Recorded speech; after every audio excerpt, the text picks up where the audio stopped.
What if your own father traded your body to demons for power?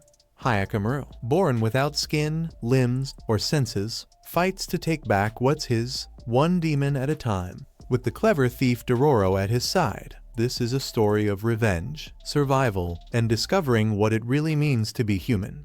As Lord Kagemitsu Daigo nervously awaits the birth of his heir, he can't help but reflect on that little deal he made with the 12 demons in the Hall of Hell, a classic sell your soul for power scenario. When his son finally arrives, the demons cash in big time. The baby is born missing limbs, skin, and a face. Not exactly ideal. Unbothered and a bit cold-hearted, Kagemitsu orders the infant to be sent downriver in a basket like some grim fairy tale. 16 years later, that lost cause baby, now a young man named Hyakkimaru, is roaming the land with prosthetics crafted by the skilled Dr. Jukai. During a hunt for a sludge demon named Daiki, Hyakkimaru stumbles across Dororo, a scrappy thief in the middle of a beatdown. Daiki eats Dororo's attackers, but Hyakkimaru, armed with blades hidden in his prosthetic arms, takes the demon down. With the demon's death, Hyakkimaru's skin magically returns, and back at the Hall of Hell, one of the demon statues cracks under a lightning bolt. Meanwhile, back home, Kagemitsu's second son Tahomaru is living his best hunter life, while mom Nuinakata quietly mourns her firstborn. Dororo tags along with Hyakkimaru, who can't see, speak, or hear, but has an uncanny knack for detecting people's souls. They end up in a village run by Bandai, a gorgeous innkeeper with a dark secret. Dororo offers their monster-slaying services for a fee, and soon enough, Bandai is revealed to be a demon munching on travelers. Hyakkimaru dispatches her and earns another piece of himself, this time, his nervous system, which comes with the delightful ability to feel pain. The Hall of Hell takes another hit, and Daigo learns that war with the Sakai clan is on the horizon. Cue the flashback. Dr. Jukai, a former executioner turned healer, finds Kagemitsu's discarded baby. Overcome with compassion and guilt from his bloody past, Jukai crafts prosthetics and raises the boy. When Hyakkimaru starts regrowing body parts by slaying demons, Jukai realizes the kid's been cursed.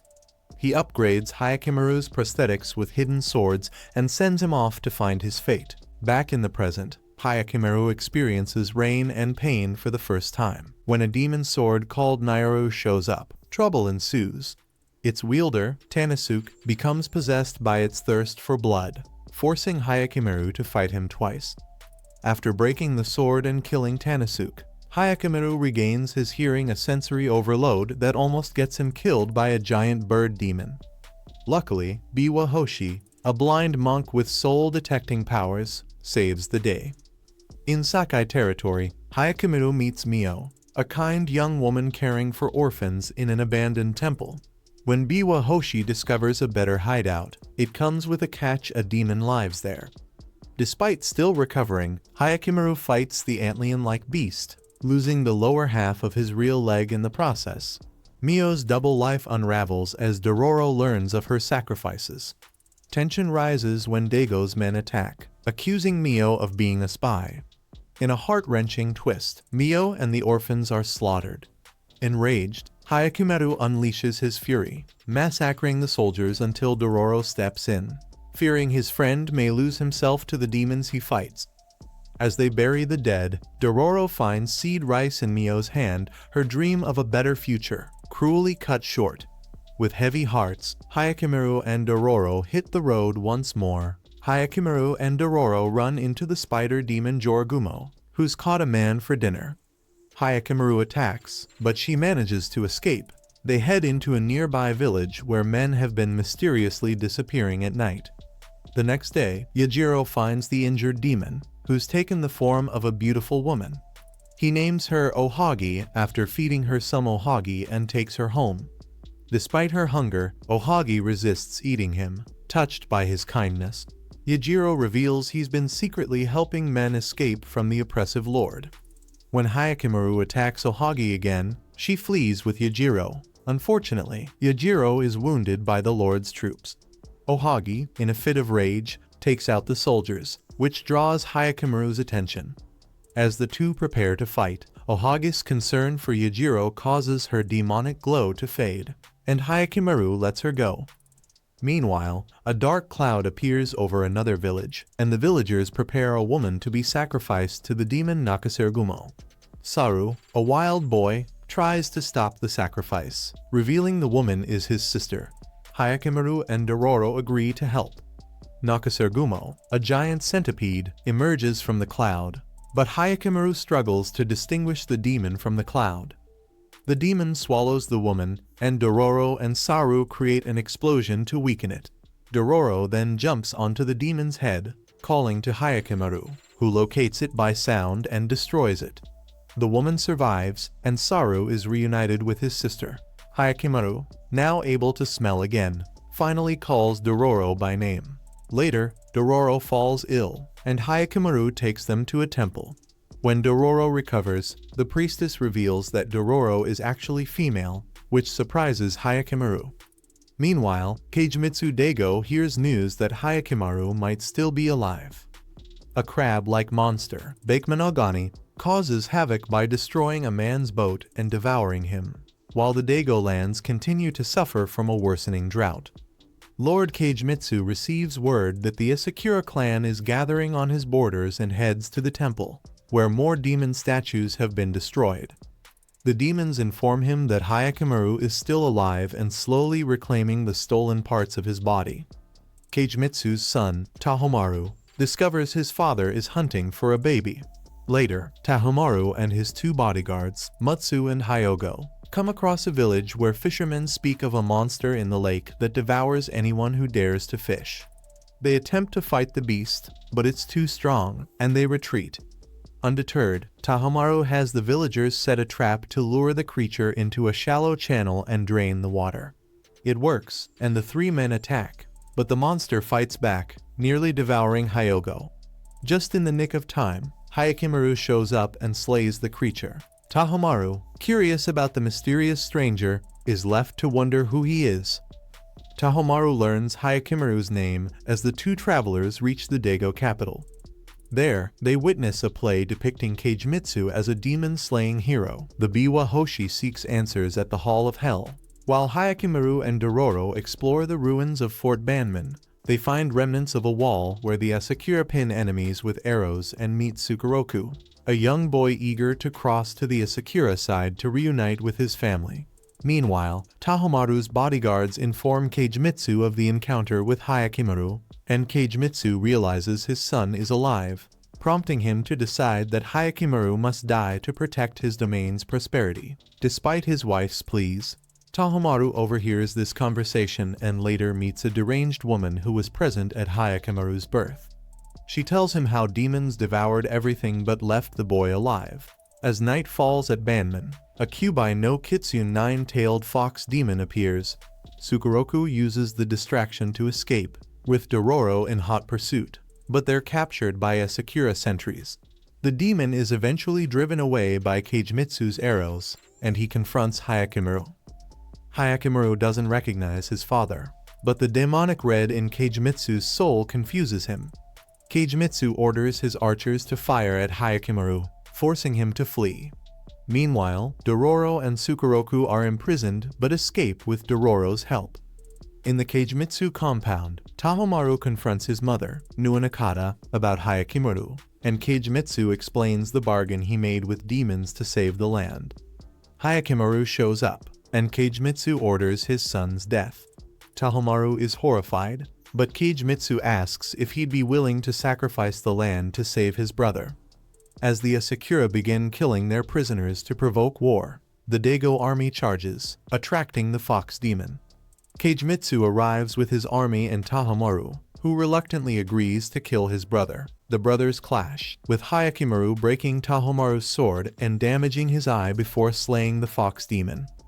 Nuinakata arrives, begging for forgiveness, and sacrifices herself, causing her goddess of mercy statue to collapse the Banman. Survivors from Sukeroku's village arrive, and Sukeroku is reunited with his mother. The Biwa Hoshi finds the small, headless wooden statue of the goddess of mercy, which sacrificed its head so Hyakkimaru wouldn't lose his at birth, and its green aura fades. Later, Dororo encounters Okaka, a woman who looks like her mother. Okaka tells the story of a sculptor who carved the statue but died before finishing the face. As Dororo falls into a drugged sleep, Okaka reveals that a demon inhabited the statue, seeking a face, and revived the sculptor as Okaka. Okaka drags Hyakimaru to the waterfall, but he revives and fights Hakumenfudo. Okaka uses the demon's power to immobilize him, but Dororo begs her to spare him, giving Hyakimaru the chance to destroy the statue, causing Okaka to disintegrate. Later, Hyakimaru and Dororo visit an onsen, where they meet the Biwa Hoshi and children who see a map that appears on Dororo's back. Meanwhile, Nuanakata survives her suicide attempt, but Tahomaru has been left blind in his right eye. In a flashback, Dororo's father, the bandit Hibukuro, drew a part of a map of the location to his hidden money onto the back of his wife, Agia, and the rest on Dororo's back so they could retrieve it together later. Dororo memorized the map on her mother's back before she died. In the present, the Biwa Hoshi and Hyakimaru realize the map appears when Dororo's back heats up, which the Biwa Hoshi says gives her some choices in life. Hyakimaru continues his search for demons, unconcerned even when a huge baby-like monster grabs Dororo. They arrive at a burned-out temple, and the monster disappears as they encounter Sabame, the lord of the land, carrying a flower offering to the spirit who inhabits the site. He invites them to stay at his home, where he says the temple housed a nunnery which exploited children before it was struck by lightning and destroyed, killing everyone inside. That night, the travelers are attacked by a caterpillar-like monster. But when Hyakimaru wounds it, a huge moth-like demon, Mamionba, appears and carries it away. The moth lands near Sabame and transforms into a white-haired woman. After she tells Sabame the food he provided for her children was too strong, he consoles her and promises to protect her and her children. Dororo visits Sabame's prosperous village, where everyone seems happy. She finds a rice storehouse deep in the forest, but is pushed into the basement by the villagers. It is filled with the caterpillar monsters, which menace Dororo, but the baby monster returns to save her. The monster bursts open, releasing the spirits of the children from the temple which Sabame and the villagers had fed to Mamionba after burning it down. Outside the village, Sabame tells Hyakimaru how he accepted the Mamionba, who fed on marauding samurai and beasts to protect the village, and then took her as his wife. The Mamionba moths emerge from their chrysalides and attack Hyakimaru, who fiercely fights back. However, the last one destroys Hyakimaru's prosthetic leg, and then sacrifices itself to set fire to the village. Meanwhile, Dororo burns down the storehouse, destroying the caterpillars and the village's rice supplies, causing the villagers to fight among themselves over the remaining food. Hyakimaru finds and kills the original Mamionba, which returns his spinal column to him. He and Dororo walk back through Sabame's burned-out village where many villagers lie dead, including Sabame. Dororo wonders if they did the right thing, but Hyakimaru states his only concern is killing demons. Dororo and Hyakimaru walk separate ways, but Itachi and his men find Dororo. Itachi has half of the map from Agia's back and demands to see Dororo's half.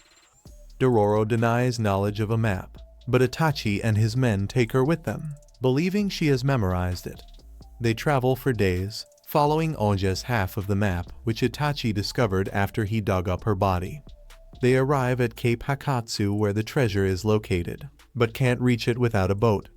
After failing to find boats at a nearby village which they believe was destroyed by bandits, they meet Shiranui, a one-armed youth who offers to take them across.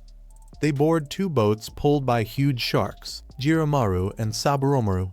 Midway across, Shiranui reveals he fed his arm to the sharks. However, they developed a taste for human flesh, so he then killed the villagers to feed them. On his signal, the sharks capsize one of the boats and devour the men on board. Not wanting them to gorge themselves, he leaves Saburomaru to watch the second boat until they come back later to eat. Disheartened, Itachi recounts how he and his men were exploited by his lord. Dororo berates them for giving up and jumps in the water as bait to lure Saburomaru. On her signal, they pull her up, and when the shark surfaces, they stab and kill it. They then paddle ashore at Cape Hakatsu.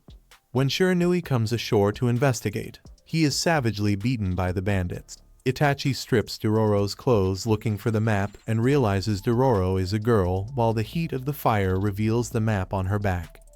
With the completed map, they tie up Dororo and leave, while Shiranui vows revenge.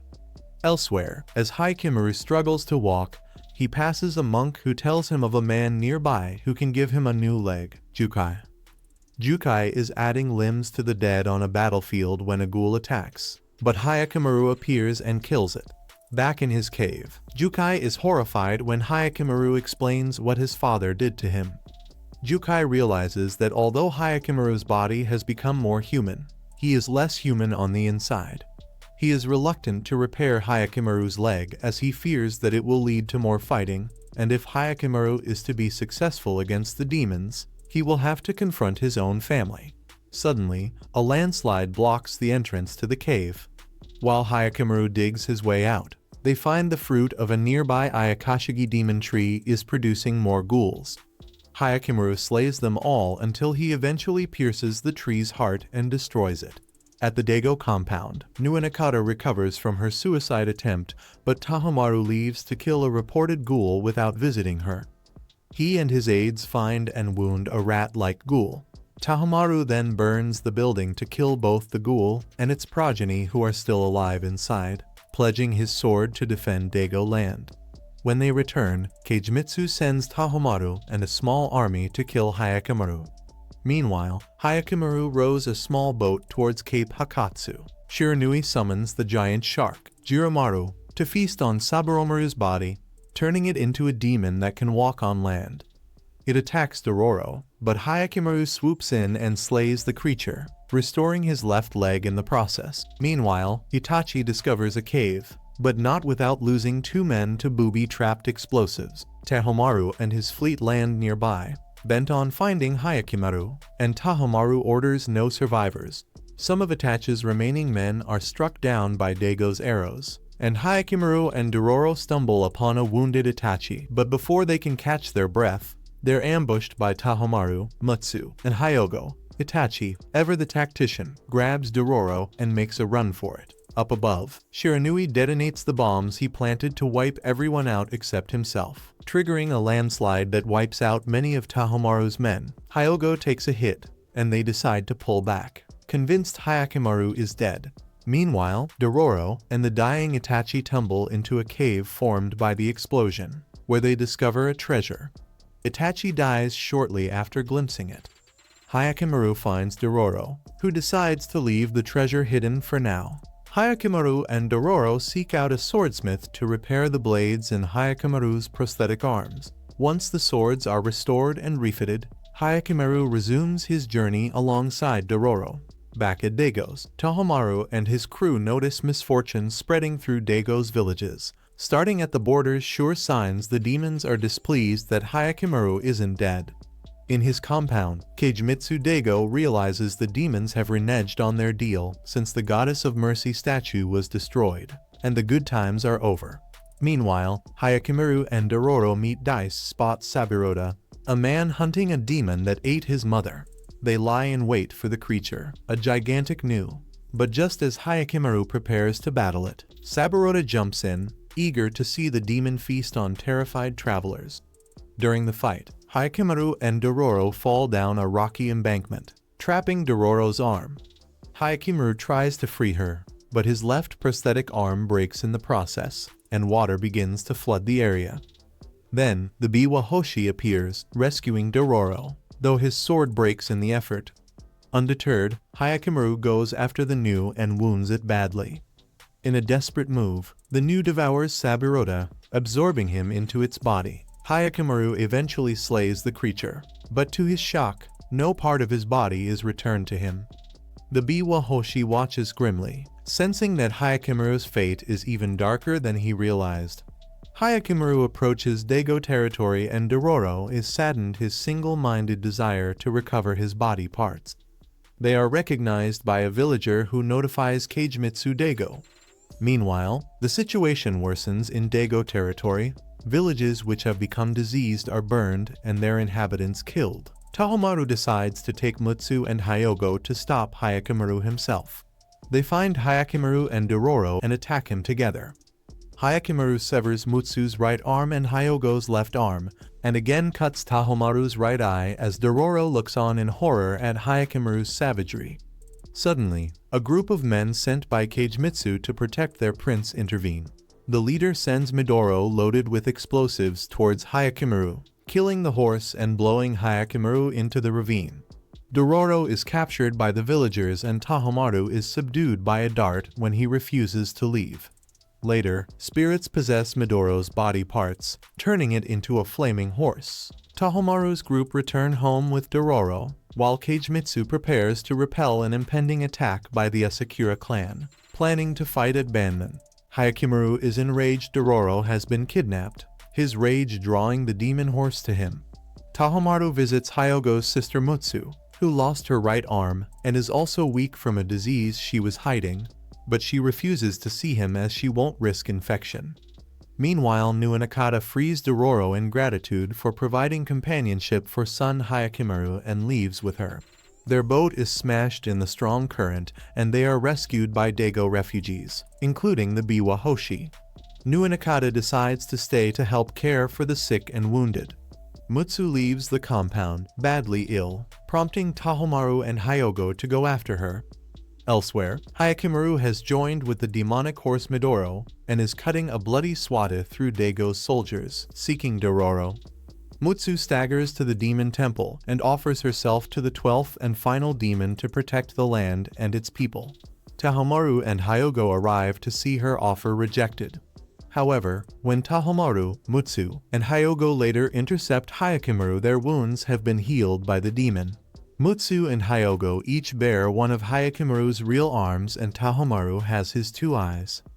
As war looms, the Dago villagers brace themselves, while Midoro's foal goes on an impromptu adventure. Hyakkimaru, in a fury to reclaim his lost body parts, clashes with Tahomaru, Mutsu, and Hyogo. Chaos erupts, with Midoro going on a rampage. In her rage, she decapitates Hyogo and crushes Mutsu, only for the demon controlling their bodies to turn their strength against her. With her death, Hyakkimaru finally gets his arms back and wields the swords once trapped in his prosthetic. Caught in a whirlwind of emotions after seeing Nuinakata and Dororo, he bolts, with Tahomaru hot on his heels. Meanwhile, a philosophical debate about the value of one life over many unfolds among the villagers, Biwa Hoshi, Nuinakata, and Dororo, leading to the conclusion that only what is earned by one's own hands truly endures.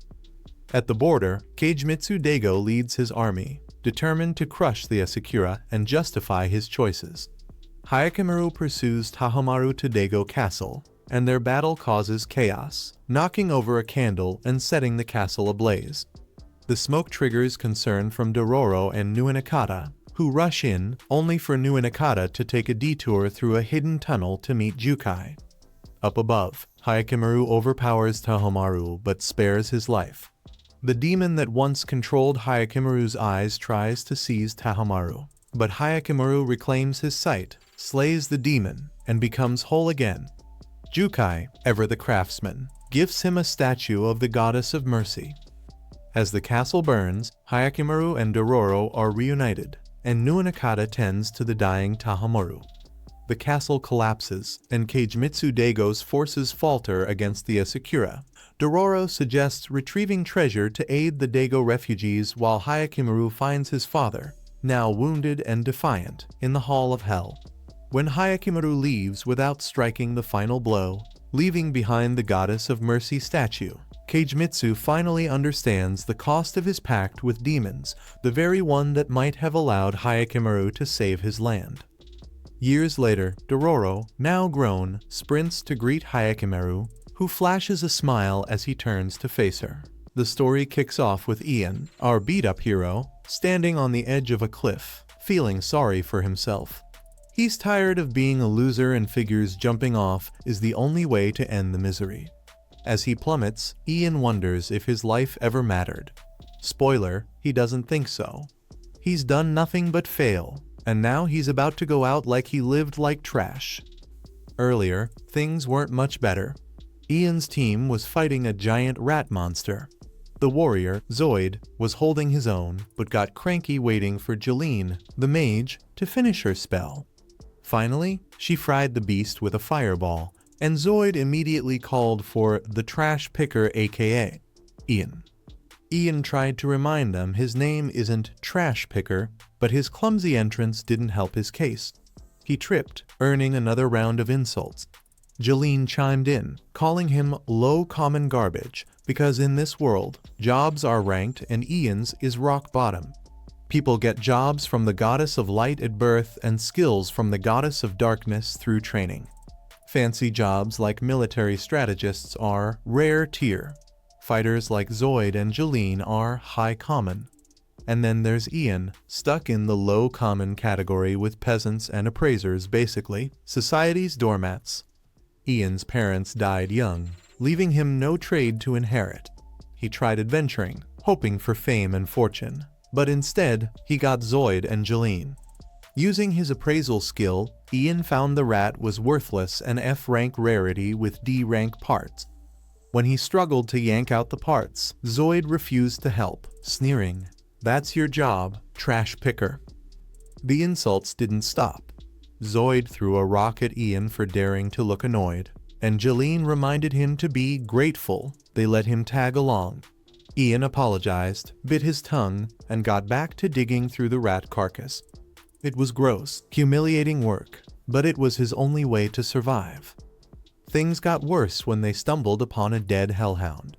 Zoid, ecstatic, ordered Ian to start appraising. Ian hesitated. The map said only one hellhound should be here. Zoid didn't care and told him to get to work. Ian obeyed because he couldn't afford to lose the job, even if it meant risking his life. Then came the twist. More hellhounds appeared. Ian warned the group, but Zoid came up with a nasty plan. He told Jeline to paralyze Ian so they could use him as bait. Jeline hesitated but eventually zapped Ian, apologizing as she and Zoid ran for their lives. Ian, stuck and defenseless, watched in horror as the hellhounds closed in. Luckily, pain snapped Ian out of paralysis just in time.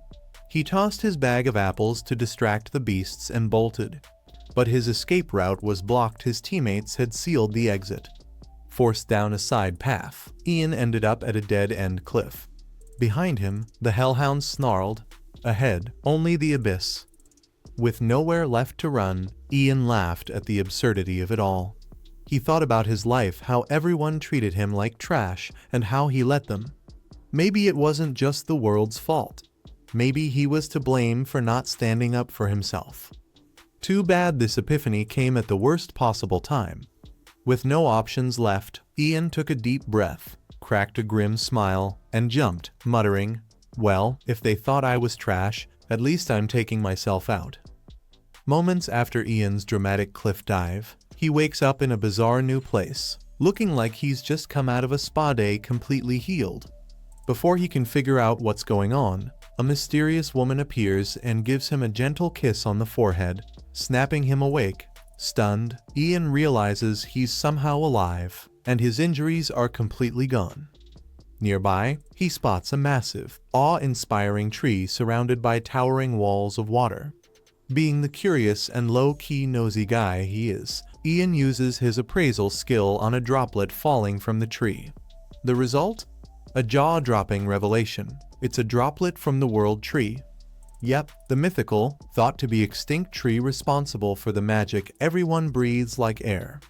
Legend said the world tree withered away ages ago, leaving scholars scratching their heads about how mana still exists.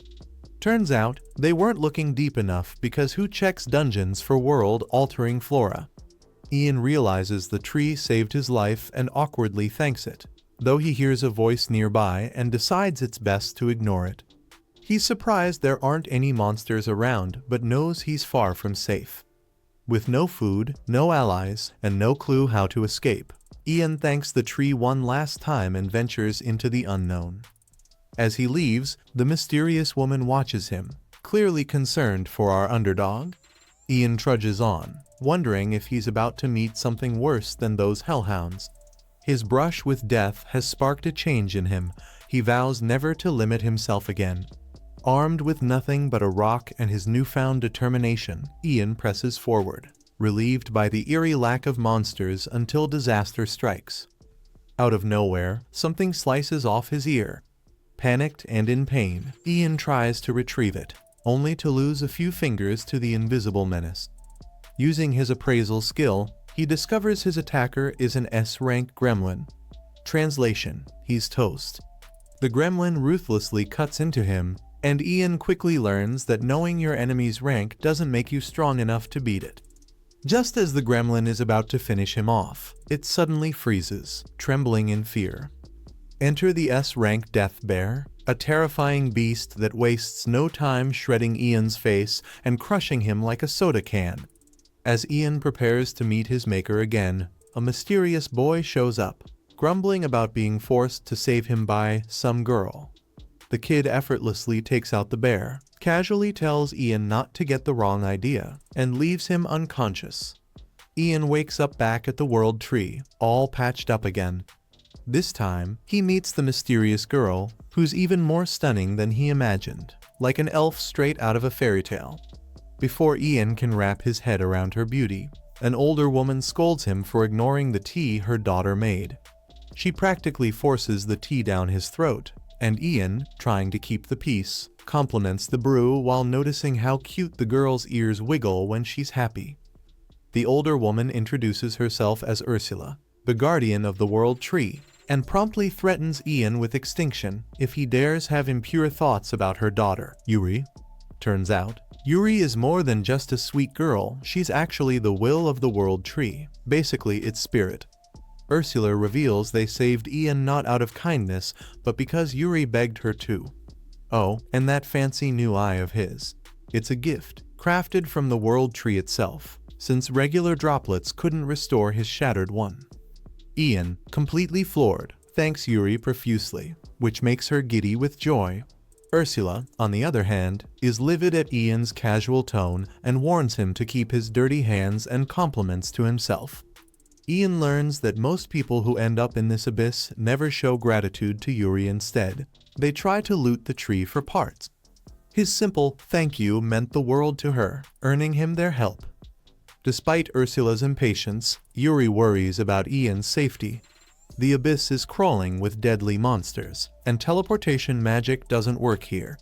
Ursula, being a tough-as-nails guardian, refuses to babysit Ian. But when Yuri starts crying over the thought of Ian dying, Ursula caves. She decides to do the unthinkable, train Ian herself. With a dramatic point of her finger, she declares, "You're going to survive this abyss, but only because I'll whip you into shape." Ian, now with a prosthetic spirit eye and an angry old tree guardian as his trainer, braces himself for what's to come. Ian couldn't believe his ears, he was actually getting out of this place alive. He thanked the ladies profusely, but Ursula, unimpressed, cut him off. She announced he'd be trained personally by the most powerful mage alive, and failure wasn't an option. Fired up, Ian swore to give it his all. As they left, Ian nervously wondered if Ursula was going to toss him straight into a battlefield. She didn't exactly ease his fears, snapping that book learning was for people with time to waste time Ian didn't have unless he wanted to grow old and gray before he gained any strength.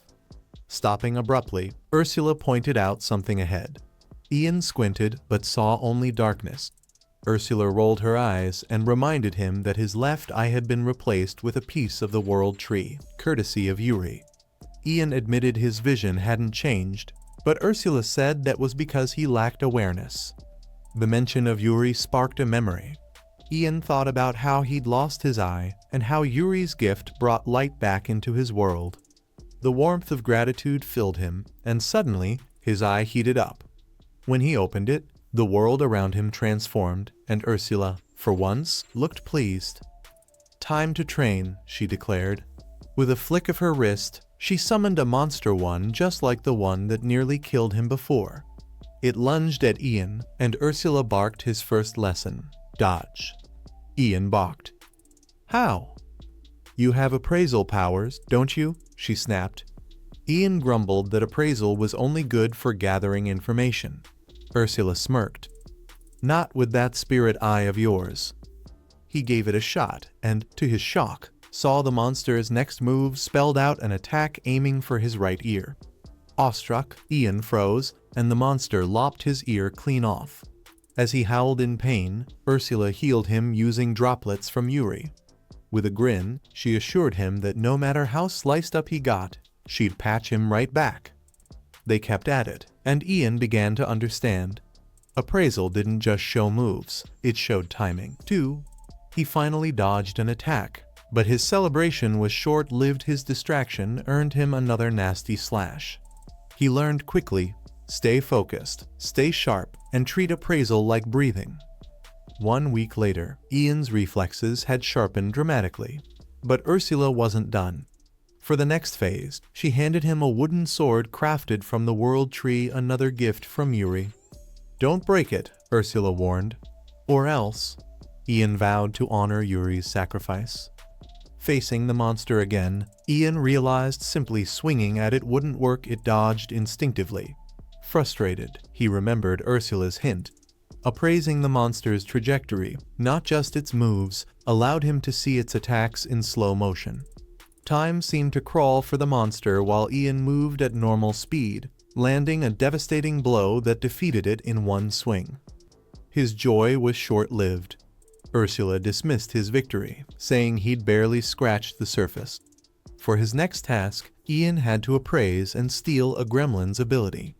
Hesitant, Ian tried, only to feel a searing pain as the knowledge of the skill embedded itself into his mind.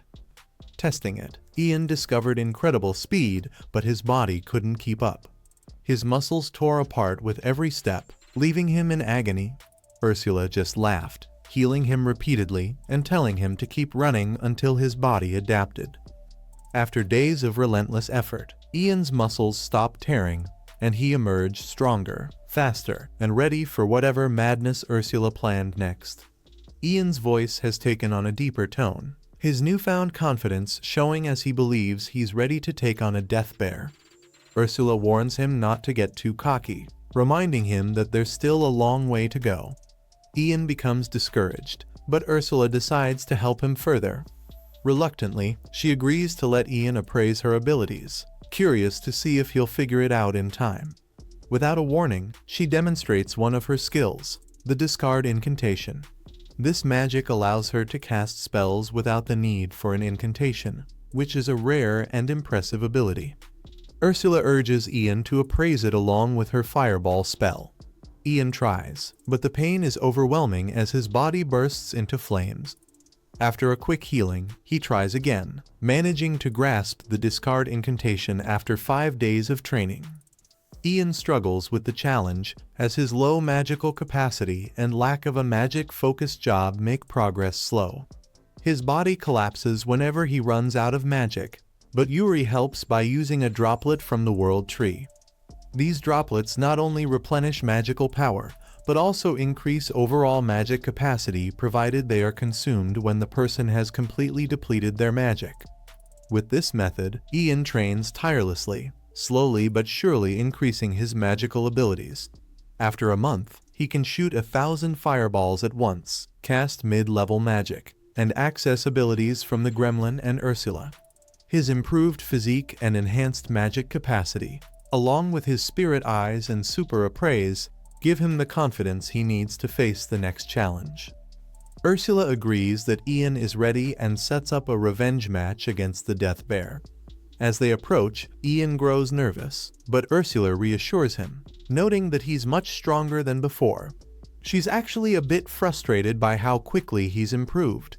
Confident in his abilities, Ian prepares for battle, realizing he's not the same person he once was. He challenges the Death Bear head-on, starting with a barrage of fireballs. Ursula mocks his aim, but at least he manages to create a smoke screen. Using his incredible speed, Ian positions himself and activates Super Appraise to slow everything down. He follows with a windstorm attack, dealing significant damage to the bear. Realizing that his spells alone aren't enough due to his lack of natural magical ability, Ian decides to focus on precision. One hit won't suffice, so he keeps hammering the beast with his attacks. Finally, he unleashes a 100-round fireball that sends the death bear crashing to the ground. Ian is surprised at how weak the creature seems, but he quickly realizes that it's not the bear that's weak, he's just gotten much stronger. As pain rippled through him, signaling his absorption of the bear's abilities, Ursula smirked, declaring him ready for the final stretch, fighting through the dungeon's remaining monsters to the surface. The realization hit Ian he'd survived her brutal training.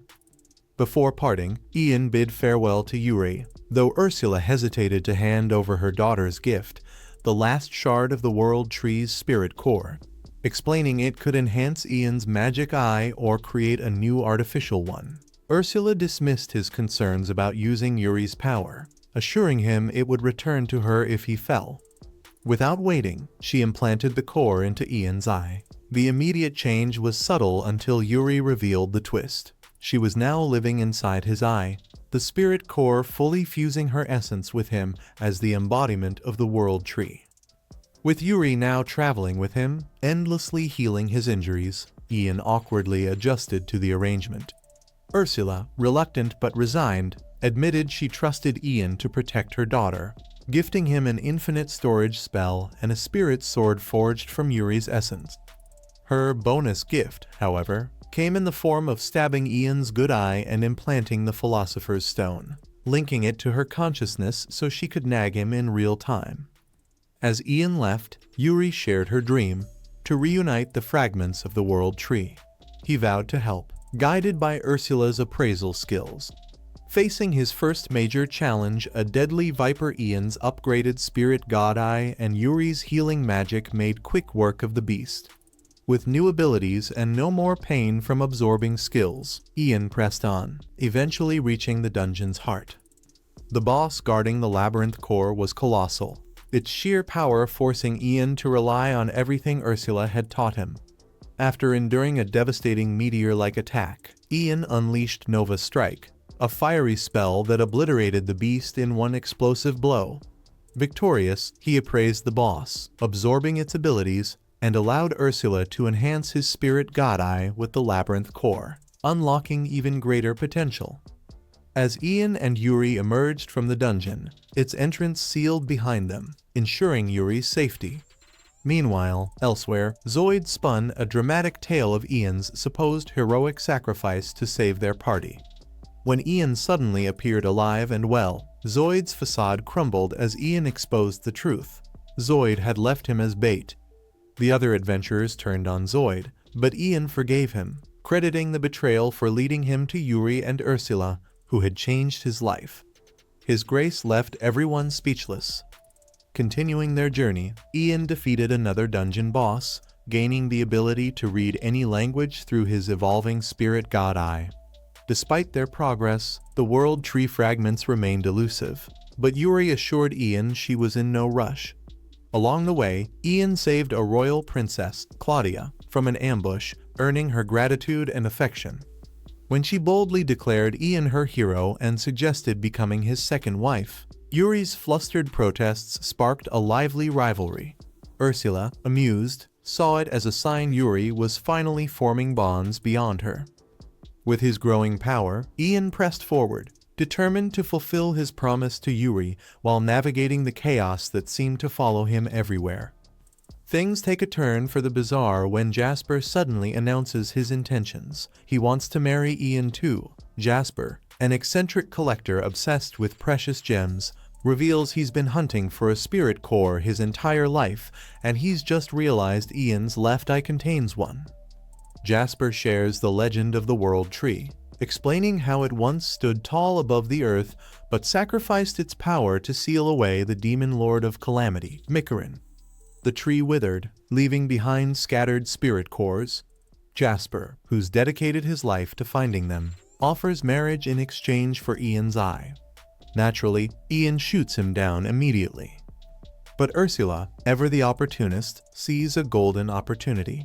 Jasper clearly has valuable intel on spirit cores, and she urges Ian to milk the man for all he's worth. Ian agrees to befriend Jasper, but firmly declines the marriage proposal, much to the collector's delight. Jasper warns that spirit cores are located in some of the most dangerous places imaginable. But Ian, undeterred, is ready for the challenge. As Jasper begins his preparations, Ian and the girls gear up for the next phase of their journey. With new allies, new goals, and no shortage of chaos ahead. Sakamoto strolled out of a building, sword in hand and gun at the ready, when boom, an explosion rocked the place. A group of assassins appeared, guns blazing. But Sakamoto, he just swiped his sword, deflecting all the bullets like he was swatting flies. In a flash, he charged, slicing one assassin and showering another in blood. A quick shot took down the second guy. 2 more rushed him, but Sakamoto strangled one and shot the other. The rest, they opened fire with machine guns, but Sakamoto dodged every single bullet. He shot them all down, leaving just one poor soul standing, frantically searching for him. Sakamoto popped up out of nowhere and put a quick end to that guy. Later, Sakamoto ditched his criminal past and started a quiet life. He met a beautiful woman while shopping, fell in love, married her, and they had a kid. He even opened a shop and became the perfect family man. Then, one day, Shin, an old gang buddy, showed up. Sakamoto was busy playing with a kid who often visited, trying to hit a target with a fake arrow. He missed, and while getting ready for another go, he accidentally spilled ink all over a customer's clothes. The angry man grabbed the boy and started yelling. Sakamoto just watched as the man kept going. But when the guy raised his hand to strike the boy, Sakamoto stepped in. He briefly imagined taking the guy down with a pen but thought better of it. The man stormed out, insulting Sakamoto along the way. The boy thanked Sakamoto for stepping in, and Sakamoto's wife and daughter comforted him. Shin, observing everything, praised Sakamoto's speed and restraint, even revealing that he could read minds. He pointed out that Sakamoto could have easily dealt with the man earlier. Sakamoto briefly considered striking Shin for a second, but then dismissed the thought. Shin asked if Sakamoto had truly turned his back on his violent past, and if the shop was his new chapter. He also couldn't help but comment on how much weight Sakamoto had gained, urging him to return to his old ways. Sakamoto just shrugged, saying he wasn't the same anymore. Shin tried to remind him of his fearsome past, how leaders feared and respected him. But Sakamoto, he kept eating, ignoring the whole thing. Shin sighed, mentioning how Sakamoto used to eat street food and never anything so fancy. As Shin lit a cigarette, Sakamoto snatched it away, pointing to a no-smoking sign. Shin blinked, realizing it wasn't just a suggestion, it was a subtle threat. Sakamoto could take him out if he wanted to. Before Shin could react, a man on a bicycle showed up and asked Sakamoto for help. Shin was shocked to see Sakamoto being so kind, but he followed anyway. The man needed help with a tree in his yard that had gotten way too big. Sakamoto pruned it in a flash, leaving Shin stunned. Next, a woman arrived, saying her daughter wouldn't eat. Sakamoto fixed that too, feeding the girl. Later, he dealt with 2 kids fighting over a ball, cutting it in half and ending their argument. Frustrated, Shin accused Sakamoto of hiding his true self behind acts of kindness.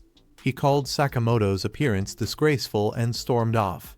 Just before leaving, a little kid threw a toy arrow at Shin's head and ran off, causing Shin to snap at the child. As he got into his car, he reflected on how much time had passed since he'd last seen Sakamoto. Sure, Sakamoto had put on some weight, but he was still as fast as ever. Despite his frustration, Shin couldn't help but feel a little happy, secretly wishing he and Sakamoto could team up again. Then, his boss called. "Did you convince Sakamoto to come back?" the boss asked. "No," Shin replied. "Did you kill him?" the boss pressed. "No," Shin answered again, explaining that Sakamoto had gained weight and wasn't a threat anymore. This infuriated the boss, who reminded Shin of the gang's rule. Anyone who retires must be eliminated. If you don't do it, someone else will, and you're next. Shin, feeling the pressure, ended the call abruptly. He went to buy supplies, took a bath, had a meal, and lay in bed, thinking about his boss's ultimatum. He realized that if he didn't act, someone else would harm Sakamoto. So, with weapon in hand, he made up his mind to handle it himself. The next day, Shin showed up at Sakamoto's store, claiming he was leaving the country and wanted to say goodbye. Then, without warning, Shin pulled out his gun and fired at Sakamoto.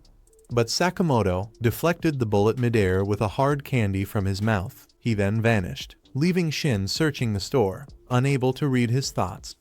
Sakamoto, ever the trickster, distracted Shin with chocolates, making him lose focus. Then, using candy as projectiles, Sakamoto launched rapid strikes that Shin narrowly dodged. Shin tried to fire again, but Sakamoto threw a pack of pastries at him, throwing off his aim.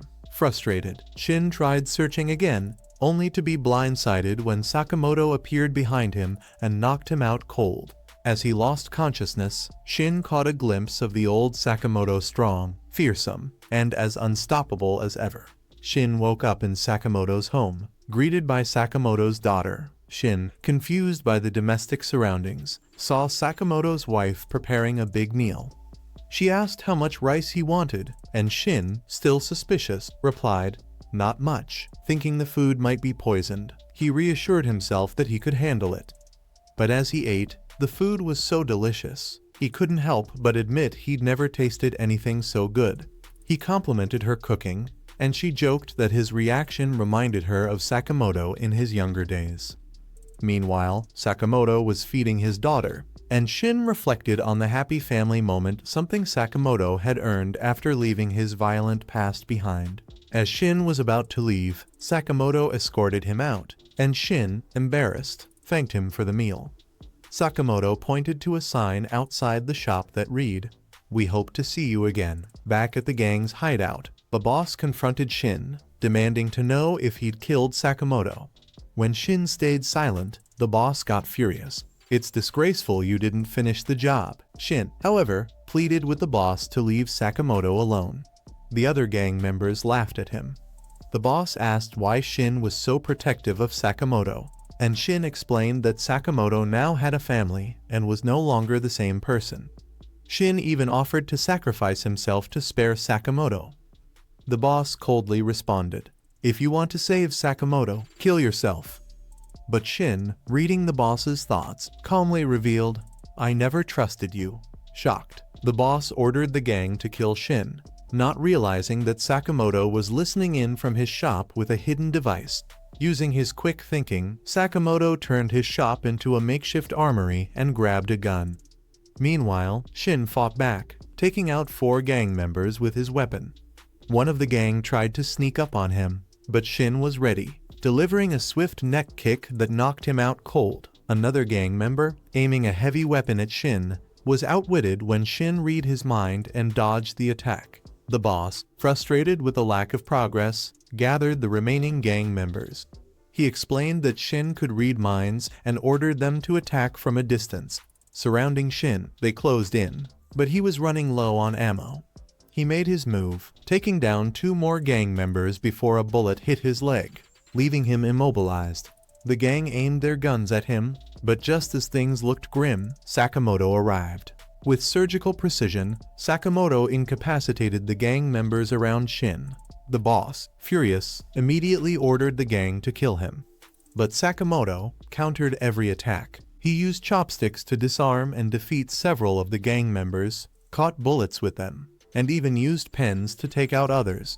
With a single leap, he grabbed a rope and used it to take out even more. Sakamoto then grabbed a weapon from one gang member and expertly dodged a stab attempt from another. He knocked out the attacker with a punch and faced the gang leader, who ordered his men to shoot Sakamoto. But Sakamoto, moving like a blur, dodged the bullets and destroyed the leader's gun, swiftly taking down the remaining attackers. Shin, impressed, asked how Sakamoto had found him. Sakamoto casually picked up Shin's gun and showed him the listening device he'd planted earlier. Shin, amazed by Sakamoto's foresight, admitted he was always right. Before Shin could finish his thought, Sakamoto tossed him a work shirt and told him he'd be working at the shop now. At the store, Shin and Sakamoto donned their work uniforms, with Shin complaining that Sakamoto's eating habits were making the noodles disappear too quickly. Sakamoto's wife and daughter arrived, and the little girl ran over to hug Shin tightly. Later, Shin helped an elderly lady find something in the store, and a young boy asked him to play. Shin said he'd play after finishing his work, and the kid asked if he liked his new job. Shin replied, "It's better than my old one," but the kid pressed further, asking what his old job was. Shin, reading Sakamoto's thoughts, realized Sakamoto was silently threatening to kill him if he revealed the truth. Nervously, Shin told the kid he used to be a cleaner. Sakamoto, without a word, continued eating, and Shin kept restocking the shelves like a pro. As Sakamoto arrived, Shin couldn't resist commenting on the previous fight, praising Sakamoto's combat skills despite his weight gain. Annoyed, Sakamoto told him to get back to work. Shin's admiration caught the attention of Sakamoto's wife, who asked if he had been fighting again. Sakamoto quickly denied it, as she reminded him of their no fighting rule breaking it meant divorce.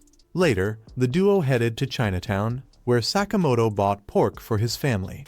While Shin admired his dedication, their trip took a turn when a young girl named Oh accidentally broke a window and landed on Sakamoto, ruining his meat. Furious, Sakamoto's frustration was interrupted by a gang chasing Oh. Oh, unfazed, quickly defeated most of her pursuers with impressive combat skills. When a thug grabbed her and another aimed a knife, Sakamoto intervened, breaking the knife with a food utensil and taking the man down. Shin fought off others, while Oh disarmed and incapacitated the remaining gang members.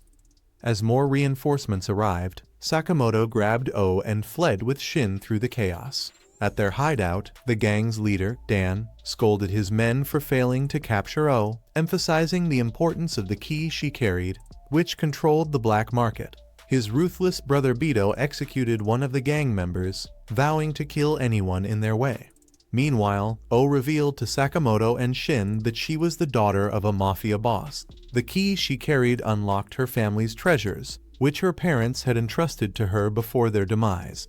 Despite Shin suggesting she hand it over, Oh refused, leaping away to protect them and the key. Sakamoto stopped Shin from following, silently weighing their next move. Sakamoto turned to Oh and asked if she could cook pork. She confidently replied that her father had taught her. Sakamoto, eager to end the chaos, made a deal. He'd handle the gang if she cooked for them afterward. Before Shin could react, danger struck. Bito appeared, landing a powerful kick on Sakamoto and trapping him in a nearby building with the gang. Shin panicked, while Lu, observing nearby, acknowledged the worsening situation. Sun mocked Bito's diminishing skill, while Bito brushed it off, relishing in the thrill of killing. Lu explained to Shin that the brothers, Bito and Sun, were infamous assassins who delighted in tormenting their victims. Amid their banter, Shin attacked Sun, only to have his strike easily blocked. Sun taunted Shin, who confidently countered that no one understood Sakamoto's true strength. As Bito tried to ambush Lu, Sakamoto delivered a crushing punch, sending Bito through the floor. Unfazed, Sun taunted Lu, asking her to surrender the key. Lu refused, revealing it was her father's final gift, a vault key holding her family's legacy. Sun scoffed, but when Lu lunged at him in anger, Sakamoto intervened to stop her. Lu explained her father had died protecting the key from these men. When Sun threw a knife at her, Sakamoto caught it effortlessly, standing firm. Sun mocked Sakamoto for interfering, but Sakamoto remained calm, reflecting on a promise to his wife to stop killing and help others. With renewed resolve, he declared, "That's my rule, I don't kill." The brothers launched a synchronized attack, but Sakamoto skillfully evaded every strike with ease, catching knives mid-air like it was second nature. Frustrated, the brothers regrouped, baffled by Sakamoto's composure.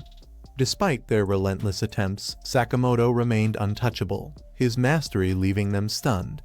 Shin watched Sakamoto effortlessly handle the battle and asked, "You good?"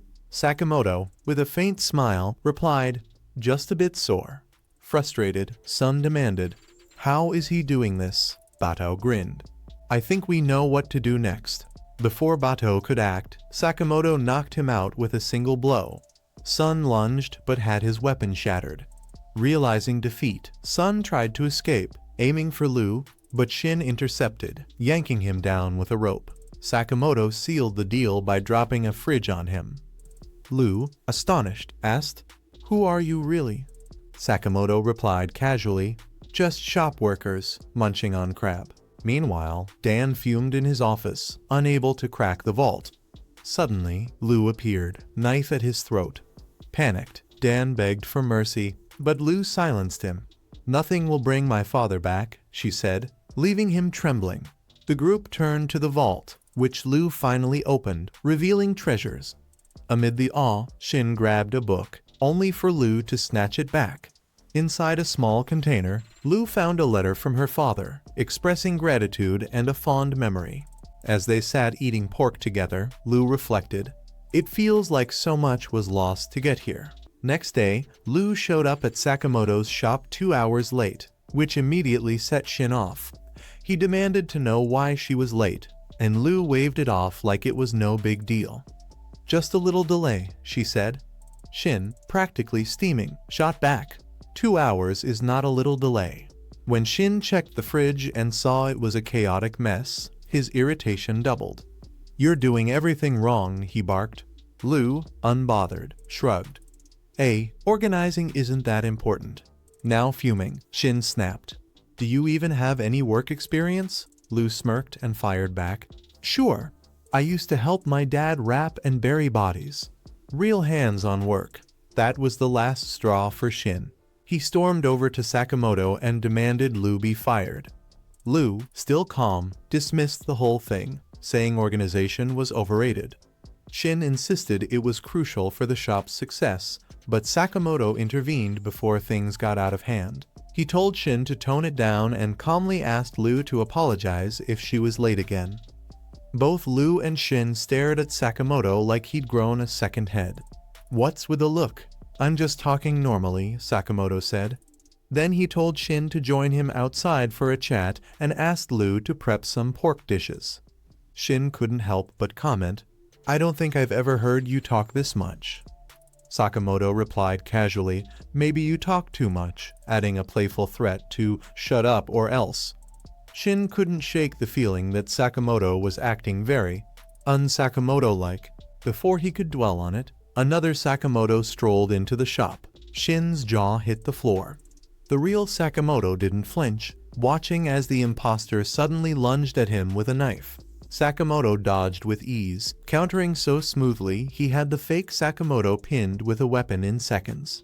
The intruder laughed and dropped the act, revealing himself as Tojo, an old acquaintance of Sakamoto. "Still sharp, I see," he grinned.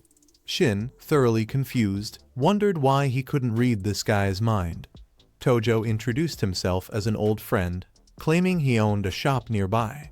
Lu, skeptical, pointed out there weren't any shops nearby. "Also, you don't look old enough to be his old friend," she added. Sakamoto confirmed Tojo's story, but clarified he was only 27. Tojo, now tied to a chair for everyone's peace of mind, calmly warned them that Sakamoto's life was in danger. "There's $1 million bounty on your head," he said. Shin snorted. "$1 million? That's it. I'd expect at least triple for him." Tojo explained that the bounty had been set by the association just yesterday, so things were about to get messy. Before they could digest this news, a pizza delivery guy walked in. Lu lit up, admitting she'd ordered it. Shin, suspicious, read the guy's mind and realized he was an assassin. The pizza guy whipped out a deadly pizza cutter and grabbed Tojo, holding the blade to his neck. "Nobody move, or he's dead," he shouted. Sakamoto didn't even blink, calmly eating his meal, which only enraged the would-be assassin. "Are you even listening to me?" he screamed. Before things got out of hand, Tojo overpowered the assassin in one swift move, choking him out cold. "Told you I was telling the truth," Tojo said, looking at Shin. He even suggested teaming up to protect Sakamoto. Sakamoto, still unfazed, told Tojo to let the guy go and leave. Tojo questioned how Sakamoto planned to handle the non-stop attacks, but quickly joked he wasn't one of the bad guys. Before heading out, he hinted that maybe it was time for Sakamoto to return to the battlefield. As he left, Sakamoto asked, "Who else is coming for me?" Tojo just smirked and said, "Classified," advising Sakamoto to stay sharp. Lu, curious, asked if every assassin would show up in disguise like the pizza guy. Tojo laughed. Nah, assassins are unpredictable, but that'd be a little much. With a final farewell, Tojo left, carrying the unconscious pizza assassin. Shin tried to follow, but Tojo was gone in seconds. Lu then casually mentioned she had plans to head back to China. Sakamoto, meanwhile, noticed something odd on the hidden surveillance monitor connected to the association. At the association's HQ, a cleaner grumbled about all the effort being put into killing Sakamoto. "We've got bigger problems, like the black figure," he said. His long-haired colleague, however, warned him not to underestimate Sakamoto, noting he could probably kill any of them if he wanted to. Their leader cut in, warning them to be extra cautious. "Sakamoto's no ordinary target. We have to catch him outside his comfort zone and stack the odds against him," he said. The cleaner rolled his eyes, doubting Sakamoto's skills after 5 years of retirement. But their banter came to a screeching halt when Sakamoto appeared on their surveillance feed. Calmly, Sakamoto stared directly at the camera. "I'm waiting for you," he said. "Come to my shop, and I'll bury you here." The group froze in shock as Sakamoto shot out the surveillance camera hidden in the pizza box, leaving them in stunned silence. Later, Sakamoto and Shin sat outside the shop, chatting about recent events. Shin admitted he wasn't sure if Tojo could be trusted, but if Tojo was telling the truth, they were in for big trouble. Sakamoto, unbothered, told him they'd be fine for now as long as they ate, drank, and stayed sharp. However, he added, "We need to up our game. Enemies can show up wearing any face." Just then, Sakamoto's wife and daughter appeared. His daughter, practically bouncing, announced she was ready to go. "Go where?" Shin asked, curious. She excitedly explained they were headed to the amusement park, a trip she'd been dreaming about for ages. Sakamoto, scratching his head, admitted he had no clue about these plans but agreed to go anyway. The next day at the park, Lu, Sakamoto, and Shin quickly realized kids had more stamina than adults. After a dizzying ride, Lu collapsed on a bench, Sakamoto groaned about puking, and Shin joked about calling a doctor. Lu noticed Sakamoto's daughter flipping through a Sugar Bunny magazine and teased, "That thing's big enough to run a gang." Sakamoto's wife smiled, urging everyone to enjoy the day. But Shin, still on edge from Tojo's warning, suggested they keep an eye out for threats. Lu doubted they'd spot anyone, but Shin claimed he could sense murderous intent within 30 meters. Seconds later, his radar pinged the cleaner. An assassin moved in with a blade. Sakamoto effortlessly neutralized him with a pen. Shin and Lu dragged the body to the woods for cleanup. Shin admired Sakamoto's efficiency. Meanwhile, another assassin, reflecting on the failure, set his sights on Shin, deeming him the bigger threat. Back at the park, Shin sensed another presence. A long-haired man brushed past, noticed only by Lu. The assassin drew his gun but missed. Shin used a broken chair as a weapon, charging at the man. The fight escalated onto the ride's rails, where the assassin mocked Shin's resolve. Shin fired back. Sakamoto protects his family, that's why he never loses. The battle spilled onto a stage mid-performance. Disguised as a mascot, Shin knocked the assassin back, prompting cheers from the unaware crowd. Sakamoto's wife called it incredible, clueless about the danger. With Sakamoto's guidance, Shin delivered a knockout blow. The audience applauded, none the wiser. Another day, another assassin defeated.